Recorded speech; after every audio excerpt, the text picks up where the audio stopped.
capítulo 2, sua obra. Bruno quase nunca trabalhava. Isso é um exemplo. Ele deixa que Vera, sua mulher, sustente a família enquanto ele persegue os seus sonhos. O problema é que Vera não está contente em carregar todo o peso do sustento da família indefinidamente. E Bruno vem correndo atrás do seu sonho há 17 anos, com nada útil para mostrar todo esse tempo. Creio que a raiz da inatividade de Bruno é o medo. Se não obtiver o trabalho ideal, ele teme acabar no emprego que odeia e ficar preso a ele para sempre. Muitos homens temiam isso. Outro caso, Estevão está se matando de tanto trabalhar. Ele não descansa nem goza o sucesso dos seus esforços. É raro passar algum tempo com a família e seus filhos adolescentes estão se aproximando rapidamente da idade adulta. Ele não trabalha assim porque precisa, mas porque também tem medo. Ele acha que se parar, teme ser desvalorizado por todos, inclusive os seus. Esses são exemplos extremos de como um homem pode se relacionar com o seu trabalho. De um lado está a preguiça, evitar o trabalho por egoísmo, medo, falta de confiança, depressão ou medo do futuro. Deus diz o seguinte a respeito dos preguiçosos: como a porta se resolve nos seus gonzos, assim o preguiçoso no seu leito. Provérbios 26, 14. E a sonolência vestirá de trapos o homem. Provérbios 23, 21. O caminho do preguiçoso é como que cercado de espinhos. Provérbios 15, 19. O preguiçoso morre desejando, porque as suas mãos se recusam a trabalhar. Provérbios 21, 25. Em outras palavras, o preguiçoso nunca vai a lugar algum, jamais terá algo e a estrada à sua frente será sempre árdua e no final irá destruí-lo. O extremo oposto é o excesso e a obsessão pelo trabalho, se afastando de tudo e sem valorizar a vida. Do viciado em trabalho, Deus diz assim: tal é a sorte de todo ganancioso, e este espírito de ganância tira a vida de quem o possui. Provérbios 1, versículo 19.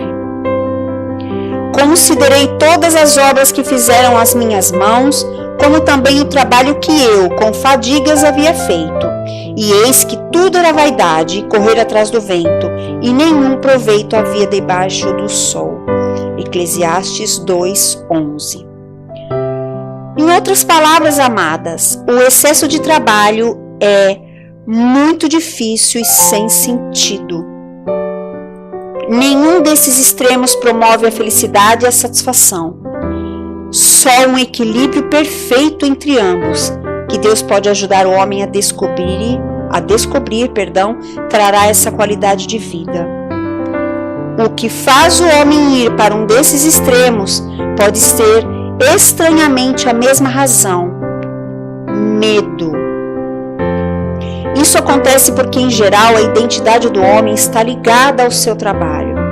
Ele precisa ser valorizado e precisa vencer, e o seu trabalho é geralmente um meio de conseguir essas coisas. Ele se amedronta ao pensar que talvez não consiga obter nenhuma delas. Se estiver desenvolvendo uma função que o diminua, ele se sentirá desvalorizado como pessoa. E se não for bem sucedido, irá se sentir um perdedor. Deus reconhece que o trabalho é uma fonte de satisfação para o homem e diz que não há nada melhor para ele do que desfrutar o bem de todo o seu trabalho, porque esse é um dom de Deus. Eclesiastes 3,13. O fato de muitos homens não estarem satisfeitos no emprego tem menos a ver com o seu trabalho do que com o fato de terem ou não um sentido de propósito. O homem que não tem um propósito pode eventualmente chegar a um ponto em que venha a constatar que trabalhou dura e longamente por uma recompensa tão pequena que não consegue mais visualizar um futuro para si mesmo, pelo menos um pelo qual possa valer a pena viver. Se aliado a isso, surgir em seu horizonte o espectro da idade avançada, ele assim poderá pensar: você não tem mais valor para ninguém, você é substituível, você não pode mais fazer o que costumava, você já está velho demais para aprender, você não possui os quesitos necessários, você não tem um objetivo.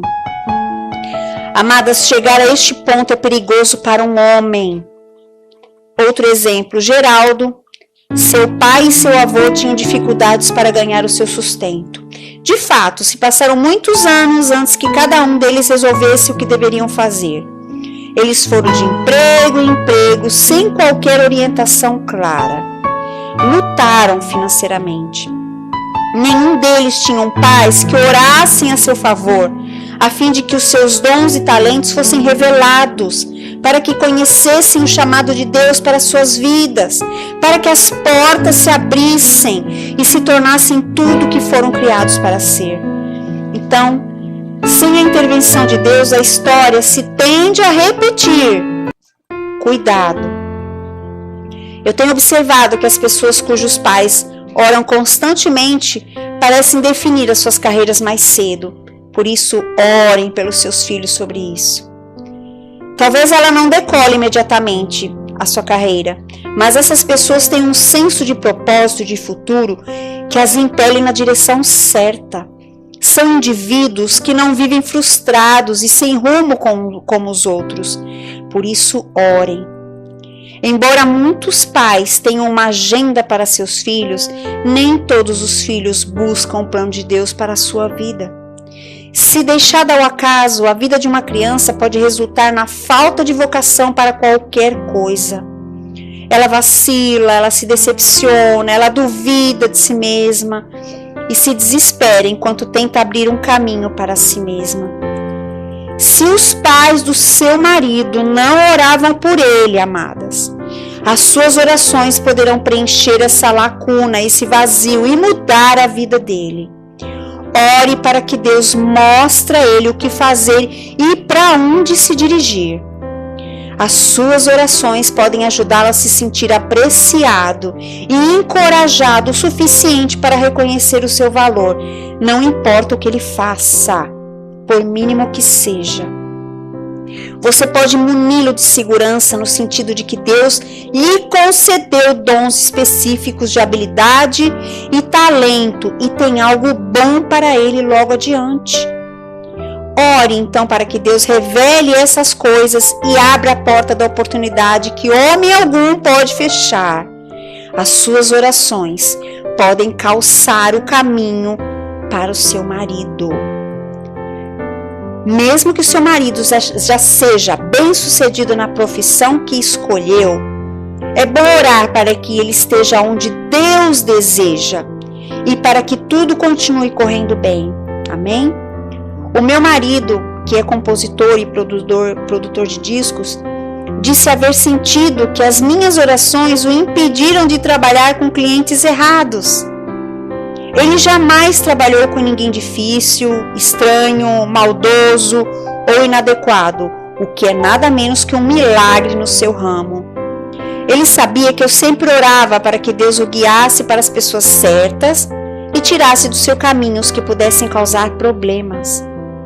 Embora as nossas orações não possam garantir uma estrada livre de tropeços para nossos maridos, elas podem certamente afastá-los de muitas dificuldades.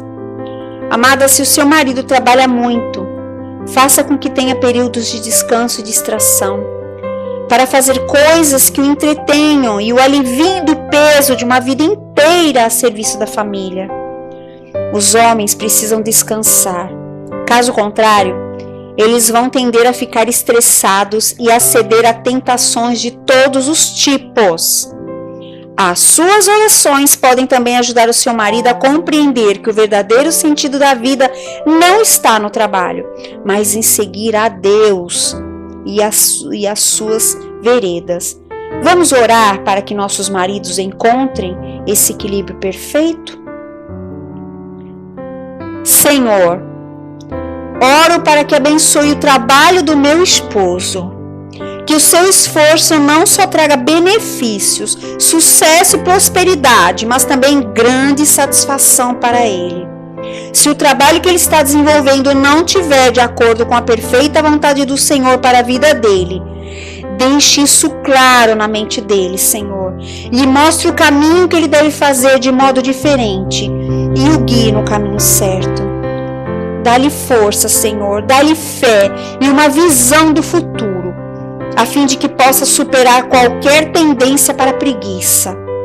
Que ele nunca fuja do trabalho por medo, egoísmo ou desejo de evitar a responsabilidade. Por outro lado, o ajude a ver que não deve trabalhar exageradamente para obter a aprovação de homens ou cobiçar um ganho superior àquilo que é um dom do Senhor. Mas dá, Senhor, capacidade a ele de gozar o seu sucesso sem se exceder para receber mais. Ajude o Senhor a alcançar a excelência, mas livre-o da pressão nesse sentido. Eu oro para que o Senhor dirija seus atos e que ele possa colocar o Senhor em cada aspecto do seu trabalho. Aleluia. Dê a ele confiança suficiente nos dons que recebeu para que possa buscar, encontrar e fazer um bom trabalho. Que se abram as portas da oportunidade que homem algum pode fechar. Desenvolva suas habilidades de modo a aperfeiçoá-las a cada ano. Mostre-me, Senhor, o que eu posso fazer para encorajá-lo. Eu oro para que o seu trabalho seja estável, seguro, bem-sucedido, satisfatório e financeiramente compensador. Que ele não seja remisso no zelo, mas fervoroso de espírito, servindo ao Senhor, como está em Romanos 12:11. Que ele seja como uma árvore plantada junto às águas da vida do Senhor, que produz fruto na estação apropriada. Que ele nunca desanime sob pressão, mas cresça forte e próspero, como diz em Salmos 1, versículo 3, em nome de Jesus. Amém. E agora instrumentos de poder para edificar a sua vida, amadas, para que vocês leiam, se renovem as forças no Senhor. Provérbios 22:29 diz: Vês a um homem perito na sua obra? Perante reis será posto e não entre a plebe. Aqui também diz em Provérbios 23, versículo 4 e 5. Leiam também Mateus 16, versículo 26. Eclesiastes 10, versículo 18. E Salmo 90, versículo 17. Deus abençoe.